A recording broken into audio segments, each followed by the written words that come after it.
So I was attending to few annual general meetings during last couple of weeks' time. I was at the Ceylon Plant Association 2 weeks ago.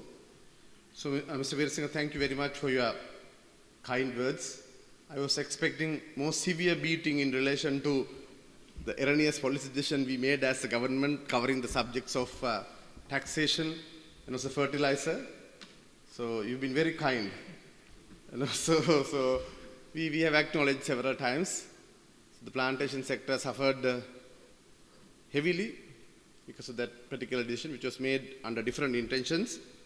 But hats off to you. The Sri Lankan plantation sector performed exceptionally well during difficult times given the backdrop of the difficult economic climate, also the fertilizer fiasco, and more importantly the corona that complexed all the activities of our country, worldwide for that matter. So rubber industry, tea specifically, and other coconut and other export crops, the production was reasonable and the manufacturing sector worked continuously despite difficulties. And exporters they did their bit to ensure that the country was receiving much needed forex at that time. So thanks to all of you, we received that $3.8 billion income, highest ever recorded income from the export sector. So rubber sector also performed reasonably well. You reached that 1 billion magical target again after 10 years. So you received that one in 2011, if I'm not mistaken. So you had obtained that 1 billion, surpassed 1 billion mark last year. Even during 2022, by the end of August, you have earned some $800 million. Most probably you reach that magical figure of $1 billion again. So $1 billion income rather, something significant for our economy given the backdrop of given the fact that we have only $13 billion income annually. So over a long period of time, extending up to more than 10 decades, so our export income, except the apparel sector, we were harping on our plantations. So I fondly recall the fact that the rubber rice pact on the other day, that when we didn't have enough paddy to feed our population in 1952, to the rubber rice pact that helped Sri Lankan people to get some rice from China. So Sri Lankan economy was molding around those three sectors, specifically tea, rubber and coconut. I could vividly remember traveling to one of the distant villages in Galle, where my grandfather owned a little plantation of rubber, and my mother's family was depending solely on that rubber plantation. So it's the livelihood of many Sri Lankans over a period of time. But the climate, so the plantation sector sentiments have been gradually changing over a period of time. Rightly or wrongly, fortunately or unfortunately, we have to still nurture and put that, infuse much needed capital from the government sector, also to ensure that we protect and provide necessary impetus to the agricultural sector of this country. The successive Sri Lankan governments, with little difficulty that they had encountered at certain times, or with a lot of difficulties during certain times, gone ahead and provided at least 50 billion Sri Lankan rupees year-on-year basis to ensure that we are successful in paddy cultivation and we protect our tea, rubber, and also the other agricultural crops. It could have been reached Sri Lankan people via subsidies, or the fertilizer wise, or the cultivation, planting material, and other assistance in different facets. So it was the prime motives of the Sri Lankan governments, apart from providing necessary inputs to education, health. Currently it's defense, the highest amount of budget is allocated. But agriculture was not forgotten over a period of time. That's why we were self-sufficient in paddy.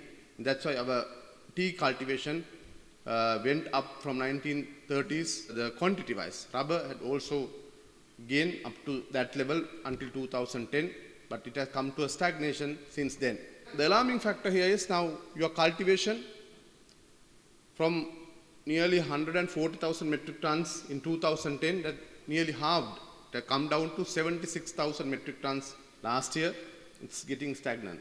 Those who are involved in the rubber industry, the growers, manufacturers, exporters, everybody knows Sri Lankan people are much motivated by the monetary gains of theirs. So they generally don't think on longer terms. If the prices are good, they encourage themselves to cultivate more, grow more, to look at their fields more, fertilize more. But when the prices go down, they neglect their fields, they stop tapping, and once the tapping is lower, the production is lower, our manufacturers have to bring it from the import from the other countries. So when certain times when the cheap imports come to the country, the growers are further demotivated, then their production further go down, then the manufacturers have to import more. So that vicious cycle have to be broken somewhere. There's a fine line between protecting growers and ensuring that our manufacturers are globally competitive. If rubber is cheaper at a different place, if that country is producing their end products at a lower cost, we're not going to be globally competitive. So whilst acknowledging the fact that our manufacturers have done a tremendous job in recent years, yes, we have become global hub in relation to producing rigid tires. Our glove manufacturing sector performed exceptionally well during last couple of years' time. We are world leaders in certain segments. We have to ensure, we have to protect as the government their interest. We gain much needed foreign revenue from their efforts, but at the same time we have to look at the growers as well. So it's a fine balance between those two.